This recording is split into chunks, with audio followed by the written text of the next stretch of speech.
Assalamualaikum warahmatullahi wabarakatuh. Selamat siang teman-teman semua. Kenalin di sini saya Isa Fitriansyah dengan NPM 23061565542 Program Studi Teknik Elektro Angkatan 2023.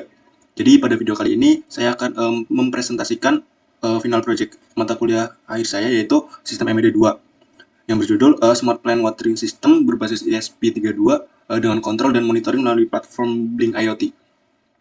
Jadi proyek yang saya kembangkan ini berangkat dari suatu permasalahan sistem penyiraman, yaitu pada penyiraman konvensional yang tidak efisien. Jadi biasanya penyiraman konvensional itu dilakukan manual atau hanya berbasis timer tertentu, misalnya setiap 5 menit, 10 menit, seperti itu. Sehingga tanpa mempedulikan apakah tanahnya kering atau masih basah. Sehingga akibatnya yang terjadi memungkinkan penggunaan air yang boros atau justru tanaman mati karena kekeringan. Oleh karena itu di sini saya membuat suatu sistem yang dapat mengambil keputusan penyiraman secara otomatis berdasarkan data real time dari sensor kelembaban tanah. Sekaligus juga bisa dikontrol jarak jauh melalui aplikasi. Kayak untuk komponen-komponen yang saya gunakan, di sini ada ESP32 sebagai microcontrollernya. Kemudian di sini ada LCD 1602 untuk menampilkan data lokal. Kemudian di sini ada DHT sensor DHT22 untuk mengukur suhu lingkungan dan kelembaban udara. Kemudian ada pompa air ini sebagai aktuator yang melakukan penyiraman kepada tanaman. Kemudian di sini ada sensor kelembaban tanah yang digunakan untuk mengukur kelembaban tanah, sekaligus dia yang akan mengambil keputusan apakah pompanya akan menyala atau tidak. Kemudian di sini ada breadboard untuk komponen-komponennya. Kemudian ada kabel jumper. Kemudian di sini ada relay yang saya gunakan untuk menghubungkan kepada aktuator dari output ESP32-nya. Di sini juga saya menggunakan Blink IoT. Ini merupakan dashboard yang sudah saya desain sesuai kebutuhan saya untuk menampilkan suhu, kemudian pilihan mode, apakah pilih auto atau manual, kemudian status sebagai indikator kalau pompa nyala. Kemudian di sini ada pilihan mode. Misalnya mode manual itu kalau misal kita milih mode manual, kita bisa menyalakan pompanya kapanpun yang kita inginkan. Kemudian di sini ada kelembaban tanahnya. Di sini nanti akan ada muncul grafik real time dari kelembaban tanah. Oke. Selanjutnya proyek saya ini mengintegrasikan 4 fitur. Yang pertama, saya menggunakan external interfacing untuk sensor-sensornya, yaitu pada analog input, digital output gitu. Kemudian multitasking. Di sini saya menggunakan dua tas yang berbeda, yaitu tas pertama untuk monitoring, yaitu setiap 2 detik ESP32 akan membaca suhu dan kelembaban tanah. Maaf, maksud saya untuk tas pertama itu ESP32 akan membaca suhu dan kelembaban udara yang lalu akan dikirimkan ke LCD dan juga ke real-time database Blink IoT. Kemudian untuk tas yang kedua di sini untuk kontrol logiknya, yaitu setiap 1 detik sistem akan mengecek kondisi tanah untuk menentukan status pompanya. Kemudian di sini saya menawarkan fitur unggulan, yaitu adanya 2 mode operasi yang berbeda yang bisa diubah via aplikasi Blink IoT, yaitu mode otomatis dan mode manual. Next. Untuk yang ketiga, Wi-Fi interaction with mobile application, yang mana ini merupakan pada saat konfigurasi dan upload program itu nanti ESP32 akan menghubungkan sendiri kepada Wi-Fi yang ingin saya gunakan. Kemudian dari HP yang ingin mengendalikannya, dia harus terhubung kepada Wi-Fi yang sama. Kemudian untuk yang keempat, database real-time Blink IoT. Nah, nanti untuk menampilkan data baik itu suhu ataupun kelembaban tanah, sekaligus untuk mengkontrolnya nanti melalui Blink IoT yang ini tampilan pada HP-nya. Oke. Mungkin langsung aja ke demonstrasi rangkaiannya. Berikut demonstrasi ketika mode otomatis berjalan. Oke, jadi di sini saya akan mendemonstrasikan rangkaian saya sistem yang telah saya buat, yaitu smartphone metering system berbasis ESP32 ini. Di sini saya akan mendemonstrasikannya dalam dua mode, yaitu mode otomatis dan mode manual. Oke, di sini saya di program saya meng-set threshold-nya, yaitu ketika kelembaban tanahnya di bawah 40%, maka pompanya akan menyala. Kemudian jika di atas 50% maka mati. Kenapa saya taruh seperti itu? Kenapa nggak di atas 40% pompanya mati? Itu supaya menghindari on off yang terlalu sering. Misalnya ketika sensor mendeteksi kenaikan yang sedikit, misal dari minus 40 kan nyala, terus tiba-tiba dia naik ke 41, dia mati. Kita nggak mau dia mati nyala secara terus-menerus, karena hal itu bisa merusak komponennya. Sehingga saya mengatur agar seperti ini. Nanti kalau misal range di atas 41 sampai 49, 50 itu gimana? Nah, nanti dia akan mengikuti kondisi sebelumnya. Misal dia awalnya kurang dari 40, maka seharusnya pompa itu kan menyala. Tapi ketika dia naik sampai ke 41, 42, 43 hingga 49, dia masih tetap menyala. Namun ketika sudah 50, maka dia akan mati. Kemudian jika dia dari 50 kan mati, dia misal dari 50 dia turun ke 49, 48, 47, 46. Nah, dan seterusnya sebelum kurang dari 40 dia akan tetap mengikuti kondisi sebelumnya, yaitu tetap mati. Begitulah program yang telah saya buat. Oke, mungkin langsung aja kita set. Kita nyalakan, kita sambungkan. Oke. Di sini dia langsung menyala. Dia langsung wifi-nya di ISP, dia connect ke wifi HP saya. Nah, di sini dia langsung menggunakan mode manual. Maksudnya mode otomatis.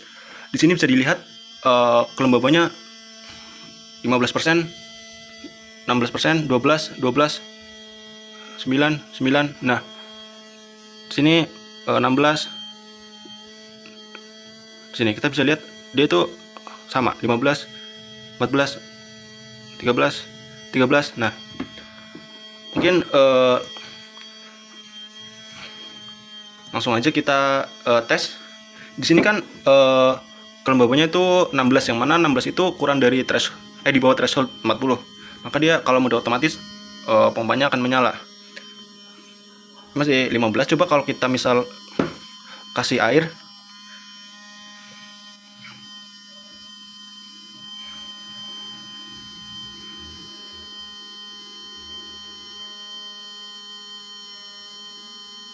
Dia masih di bawah 40.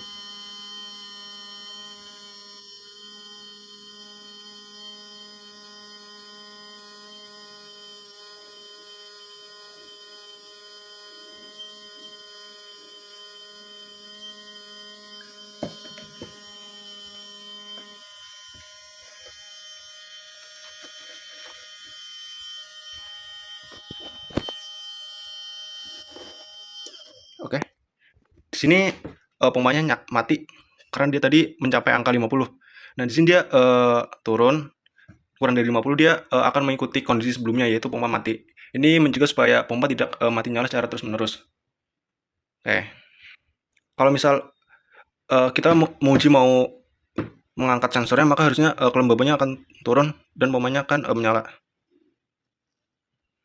Nah, ini saya coba angkat, kelembabannya langsung 0, pompanya nyala. Kalau misal kita tanam lagi, nah, dia naik ke lebih dari 51, maka pompanya akan mati. Oke, itu untuk mode otomatis. Kemudian yang kedua, yaitu mode manual. Kalau mode manual, kita bisa menyalakan tanpa melihat kondisi kelembaban. Jadi threshold ini nggak berlaku ya. Mau itu tanahnya basah atau kering, kita bisa menyalakan pompa. Misal kita mode manual, kita ingin menyalakan, nah, pompanya nyala. Di sini mode M artinya manual, pump on, nyala. Ini kita ingin matikan. Di sini modenya manual, masih pumpnya off karena kita matikan. Misal kita ke mode auto lagi,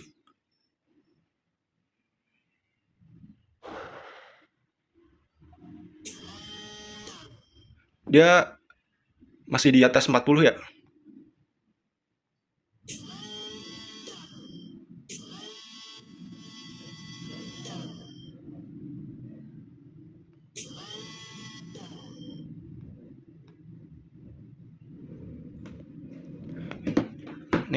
Kita coba tarik sensornya. Nah, dia akan nyala. Sini modenya mengikuti yang ada di aplikasi, dia mode auto. Di sini modenya A, artinya auto, pompanya nyala. Nah, ini kalau misal kita sedang menjalankan mode auto, maka kita tidak bisa mematikan pompa. Nah, mau kita paksa matiin, dia tetap tidak mau mati. Oke, mungkin sekian presentasi dari saya dan demonstrasinya. Kurang lebihnya mohon maaf. Wassalamualaikum warahmatullahi wabarakatuh. Oke, tadi sudah kita lihat demonstrasi simulasi rangkaiannya, baik itu mode otomatis atau mode manual. Selanjutnya kita akan masuk ke diskusi permasalahan teknis dan penyelesaiannya. Jadi saat membuat dan mengembangkan sistem ini, tentu saya mengalami beberapa masalah. Berikut masalah yang saya temukan dan solusinya. Yang pertama yaitu terkait kalibrasi sensor tanah atau ADC mapping. Jadi awalnya pembacaan sensor tanah ini tidak intuitif karena keluaran sensor berupa nilai analog raw atau nilai mentah, yaitu 0 sampai 4095. Selain itu logikanya juga terbalik, nilai tinggi justru berarti kering, sehingga solusinya saya melakukan mapping ulang di kode program menggunakan fungsi ini, itu pada void sensor task integer soil map soil raw 0 4095 100 0. Di sini saya artinya saya membalik logikanya sehingga 0 menjadi 100% basah dan 4095 menjadi 0% kering, sehingga ini membuat data yang tampil di Blink IoT dan LCD mudah dipahami oleh manusia. Kemudian yang kedua, masalah flickering pada LCD. Jadi saat saya mencoba menampilkan data sensor ke LCD, teks pada layar LCD-nya dia akan dia kemarin kedap-kedip gitu, tidak mau menampilkan angka dan hurufnya. Di sini untuk solusinya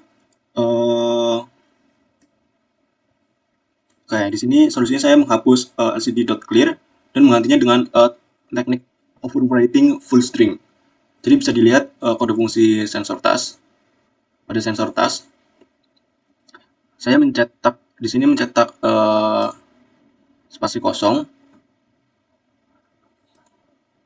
yang bertujuan untuk menimpa karakter yang lama, sehingga hasil tampilan di LCD jadi stabil dan smooth. Kemudian juga kemarin saya mencoba mengubah wiringnya. Saya pisahkan tombol VCC dan groundnya dari jalur utama, sehingga saya langsung sambungan kepada output dari VCC ESP32 dan groundnya. Nah, dari situ dia mampu menunjukkan nilainya secara presisi sesuai dengan yang muncul di Blink IoT. Kemudian yang selanjutnya yaitu terkait integrasi Wi-Fi.